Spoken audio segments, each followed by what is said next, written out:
स्वागत है आप सभी का हमारे YouTube चैनल पर। माता पिता और गुरुओं के आशीर्वाद से हमारी कक्षा की शुरुआत करते हैं। तो पहले हमने स्वर वर्ण इत्यादि वीडियो में हमें पढ़ा था और आज हम संज्ञा की शुरुआत करते हैं। तो संज्ञा, तो आपके सामने जो भी नजर आ रहा है, जैसे कि आप खुद हैं, आपका नाम है या कक्षा है, टेबल है, कुर्सी है इत्यादि विभिन्न प्रकार की चीजें हैं जो आप महसूस करते हैं, यानी कि सब संज्ञा है। तो संज्ञा की शुरुआत करते हैं। वैसे तो नॉर्मली तौर पर हम जानते हैं कि संज्ञा यानी कि नाम। नाम किसका? हमारा, जाति का, किसी वस्तु का, किसी स्थान का इत्यादि विभिन्न प्रकार से हम संज्ञा के बारे में जानते हैं या जानेंगे। तो आइए देखते हैं। तो संज्ञा, तो पहली तो ये बात है कि हमारी जो संज्ञा है वो क्या है कि संज्ञा शब्द, पहले की संज्ञा शब्द हमारा कहां से आ रहा है।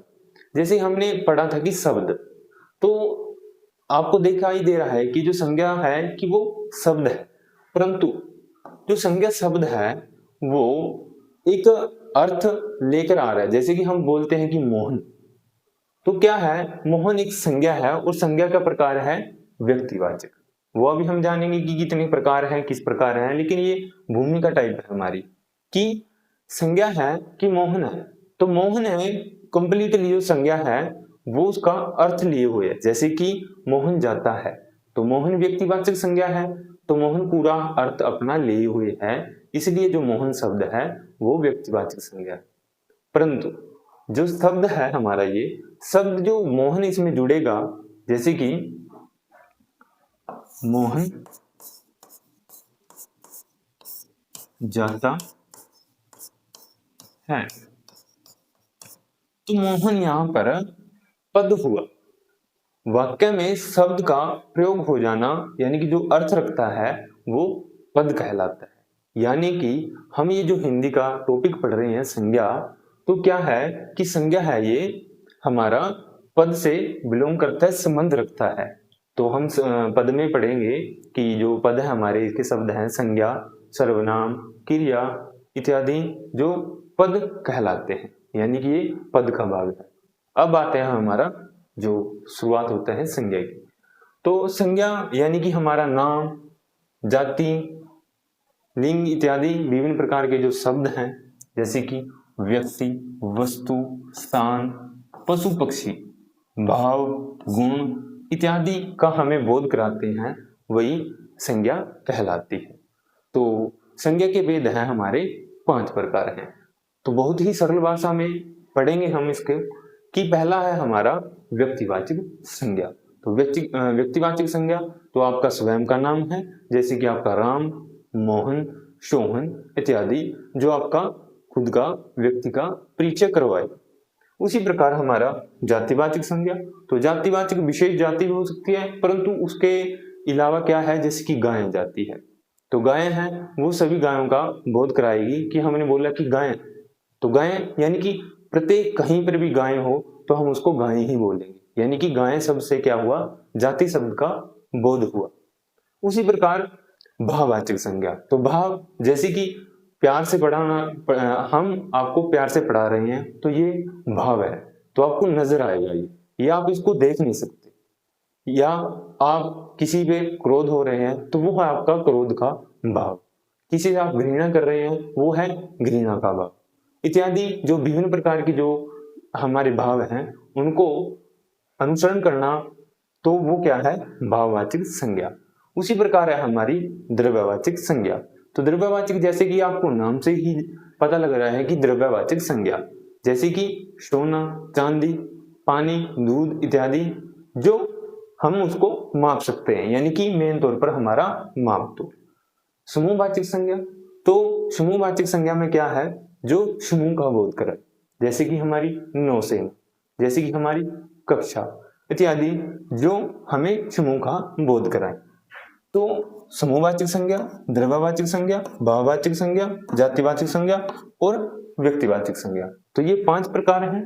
तो इनको अच्छी प्रकार से हम जानेंगे।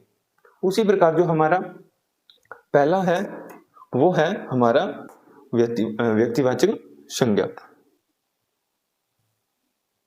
तो व्यक्तिवाचक संज्ञा में क्या है कि जब किसी व्यक्ति, स्थान इत्यादि का हमें बोध हो, जैसे कि विशेष नाम बताया जाए, जैसे कि मान के चलते हैं हम नाम राम, मोहन, सीता, उसके बाद ताजमहल, गंगा इत्यादि। ताजमहल यानी कि स्थान का बोध करा रहा है, तो दिल्ली, दिल्ली भी हमारा स्थान का बोध करा रहा है।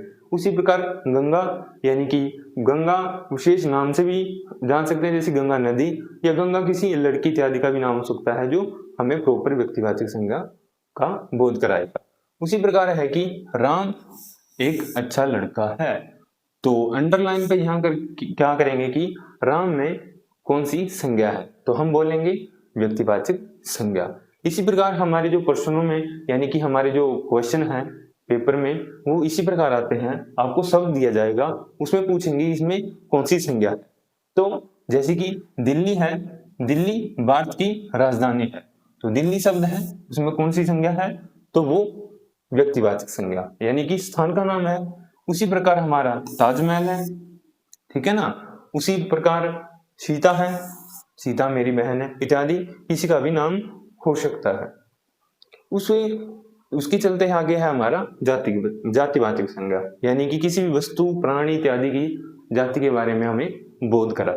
तो उदाहरण के तौर पर हम समझ सकते हैं, जैसे लड़का, पेड़, नदी, शहर। तो यहाँ पर एग्जामिनर आपको बहुत आपके साथ बहुत अच्छी प्रकार से खेल सकता है। जैसे आपने क्या कहा कि मान लो इसमें क्या है, पहाड़ भी आएगा, तो पहाड़ है यानी कि कहीं पर भी पहाड़ है, हम उसको क्या है, पहाड़ ही बोलेंगे। परंतु अगर यहां पर आ जाए कि हिमालय पर्वत,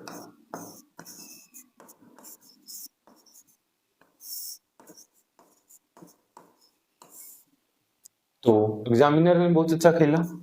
क्या यहाँ पर पहाड़ है, हमने पढ़ा कि जो जाति का बोध कराए वो क्या है, जातिवाचक संज्ञा। परंतु यहाँ पर क्या लिखा, हिमालय पर्वत, यानी कि विशेष नाम। तो विशेष नाम क्या हुआ कि हिमालय, हिमालय यानी कि प्रॉपर हिमालय पर्वत की ही बात कर रहे हैं, तो इसमें हमेशा व्यक्तिवाचक संज्ञा आएगी। उसी प्रकार लड़का, पेड़, पक्षी, ये मान के चलो कि पक्षी इत्यादि हम किसी का नाम रख सकते हैं, तो क्या आ जाएगा उसमें, जैसे कि हम तोता हमने पाल लिया तो उसमें नाम रख सकते हैं, हम उसका मिट्ठू नाम रख सकते हैं, तो मिट्ठू वो तोता, यानी कि वो क्या है, व्यक्तिवाचक संज्ञा हुआ।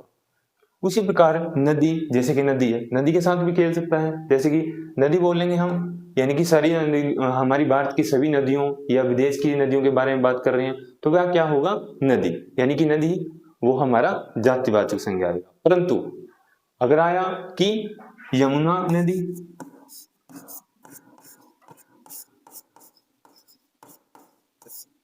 या आया गंगा नदी,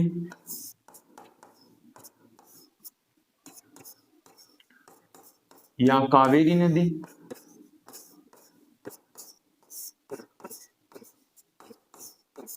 तो क्या होगा कि ये विशेष अपनी यानी कि पहचान को बता रहे हैं कि यमुना नदी, हम यमुना नदी केवल वही है जिसकी आप बात कर रहे हैं कि हमारी यमुना नदी बहती है। गंगा है वही प्रॉपर, यानी कि ये व्यक्तिवाचक में आएंगे, ना कि हमारा जातिवाचक। तो ये प्रमुख कारण है इसका, जो यहीं पर ही सबसे ज्यादा उलझते हैं, जो विद्यार्थी होते हैं वो इसी चीज में उलझते हैं।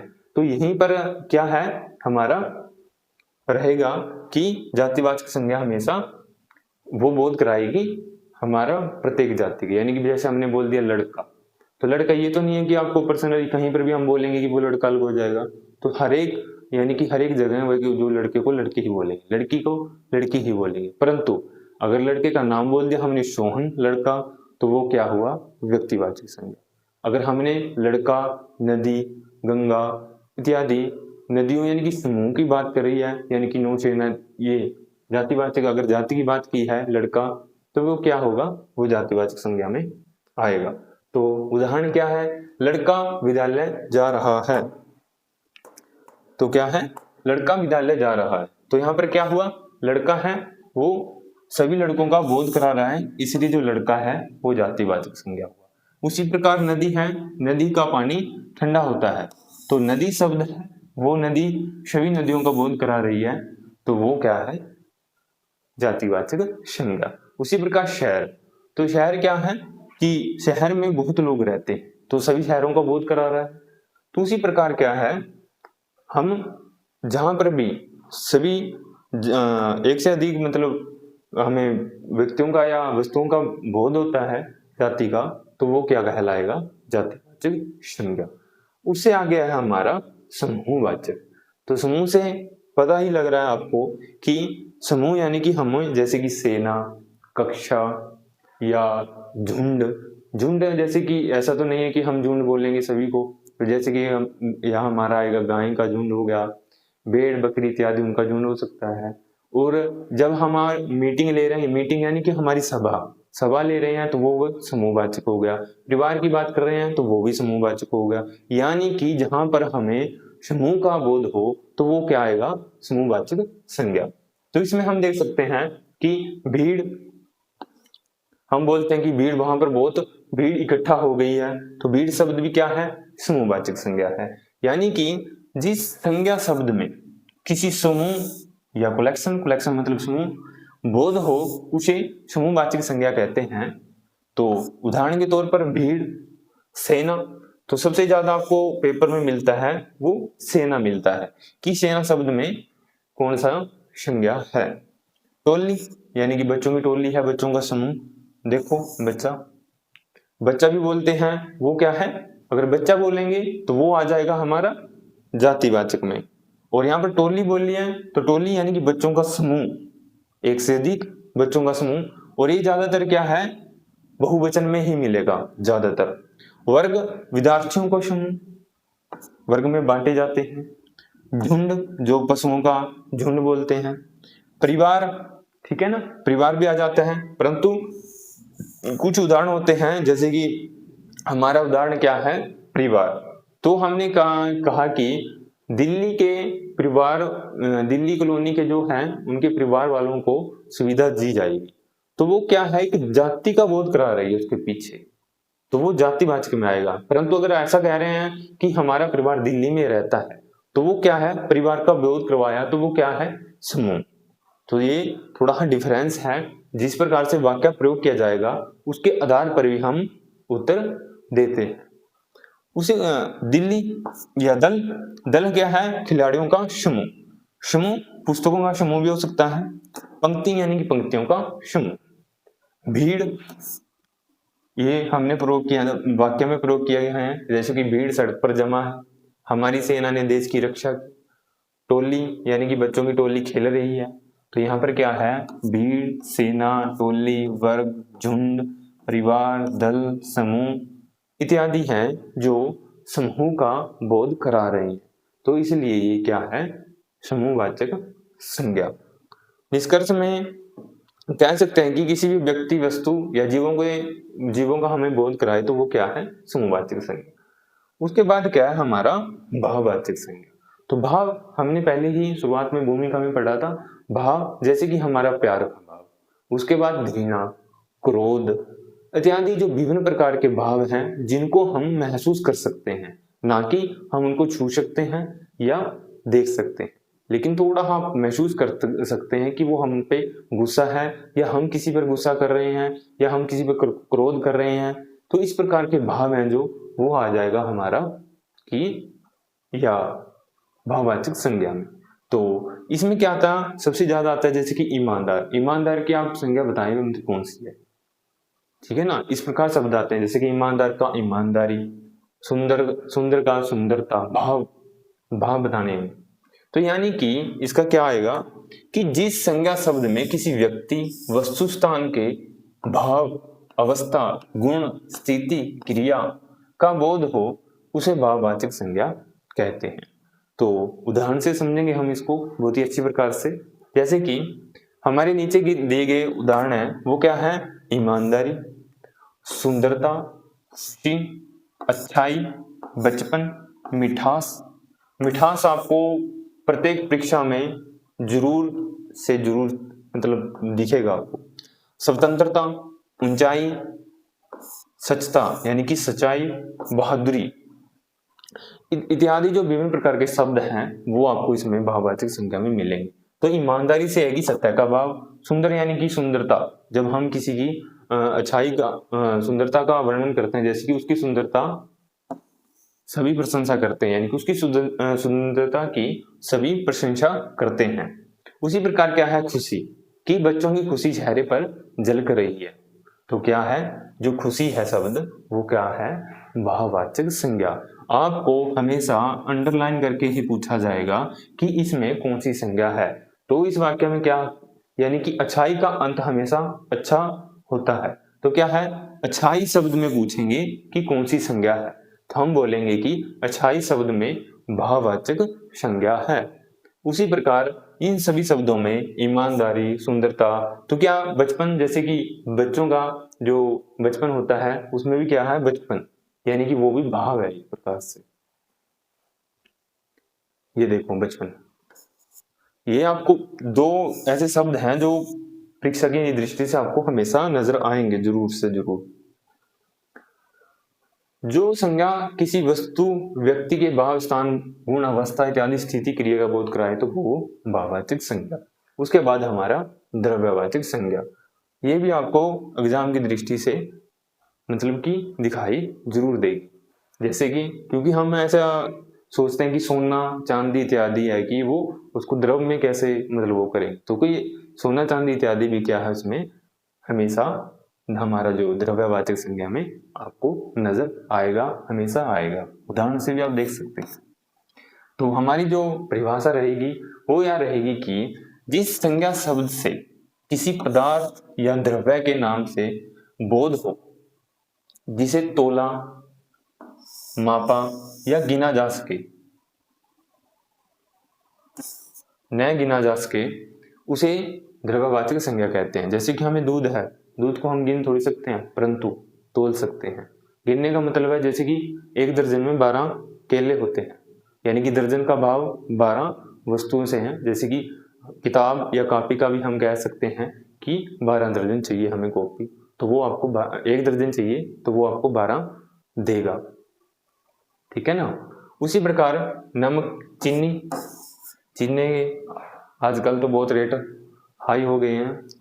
लकड़ी, लोहा, कपड़ा, अनाज, दूध इत्यादि जिनको हम माप तोल सकते हैं, तो वो क्या है हमारा द्रव्यवाचक संज्ञा। हम जैसे कि उदाहरण के लिए हमें पीने के लिए स्वच्छ जल चाहिए, तो इसमें क्या आ गया जल। तो जल शब्द का क्या कहेंगे कि जल शब्द में कौन सी संज्ञा है, तो हम लिखेंगे द्रव्यवाचक संज्ञा। दूध से हमें भूख शक्ति मिलती है, तो दूध शब्द क्या है द्रव्यवाचक संज्ञा। सोना एक कीमती धातु है, तो क्या है सोना, तो वो क्या आ जाएगा हमारा द्रव में। चांदी द्रव में, हवा द्रव में, तेल, घी, नमक, लकड़ी, लोहा, कपड़ा, अनाज इत्यादि विभिन्न प्रकार के जो शब्द हैं सभी आपको देख रहे हैं जो, वो क्या आ जाएगा हमारा द्रव्यवाचक संज्ञा में। चीनी मीठे स्वाद का बोध कराती है, ठीक है ना। अगर मीठा का बोल दिया यानी कि मिठास आया यहाँ पर, तो क्या आ जाएगा हमारा मिठास में, तो मिठास में आ जाएगा हमारा भाव। अगर चीनी का पूछा तो वो आ जाएगा द्रव्यवाचक, ठीक है ना।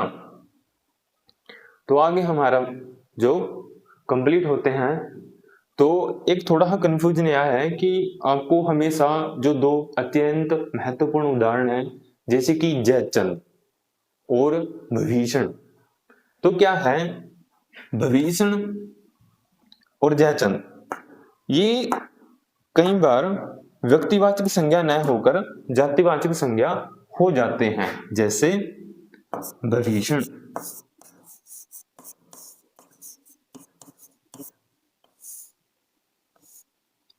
या जयचंद।